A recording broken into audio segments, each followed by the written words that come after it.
In this session, I am explaining the working of Daniell cell. The Daniell cell has zinc redox couple as the anode with the lower A0 value and the copper redox couple as the cathode with the higher A0 value. The anode consists of zinc rod placed in zinc sulfate solution taken in a beaker, and cathode consists of copper rod dipped in copper sulfate solution taken in another beaker. And anode is having lower A0 value and oxidation occurs at anode, and anode is having negative charge. Let's have a short form for representing the characteristics of the anode, that is LOAN, L-O-A-N. L stands for lower A0 value of the redox couple, O stands for oxidation reaction, A anode, and the anode is having negative charge, N stands for negative charge. And cathode is having higher A0 value. The reaction occurring at the cathode is a reduction and cathode is having positive charge. The two rods are connected by a wire and the two solutions are connected by a salt bridge. A salt bridge is a U-shaped tube containing concentrated solutions of inert electrolyte like KNO3, KCl, K2SO4, etc. An inert electrolyte is one whose ions do not take part in the redox reaction and also do not react with the electrolytes used. The zinc undergoes oxidation to produce Zn2 plus and 2 electrons.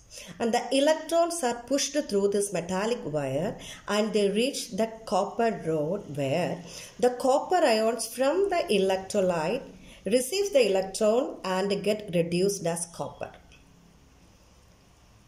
The electrons flow from the negative pole to the positive pole in the external circuit. However, the current flows in the opposite direction. The oxidation of zinc to zinc 2 plus ions leave excess zinc ions in the left beaker, whereas reduction of Cu2 plus ions into Cu leaves excess sulfate ions in the solution of the right beaker. Now salt bridge helps to maintain the electrical neutrality. The sulfate ions from the salt bridge move to the left beaker to maintain electrical neutrality, and the potassium ions present in the potassium sulfate of the salt bridge moves to the right beaker to maintain the electrical neutrality. And the salt bridge also helps to complete the cell circuit. The anodic oxidation is represented as Zn giving Zn2 plus 2 electron, and the cathodic reduction is represented as Cu2 plus 2 electron giving Cu.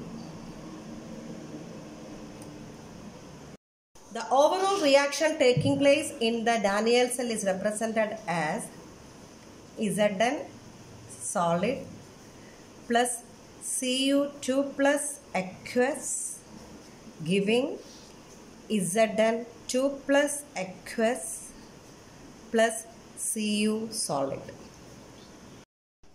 As time passes, zinc rod becomes thinner and the concentration of Zn2 plus ions keeps on increasing and copper rod becomes thicker and the concentration of copper 2 plus ions keeps on decreasing.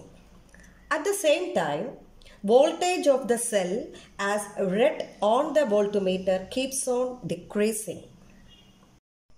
After some time, the voltmeter gives 0 reading.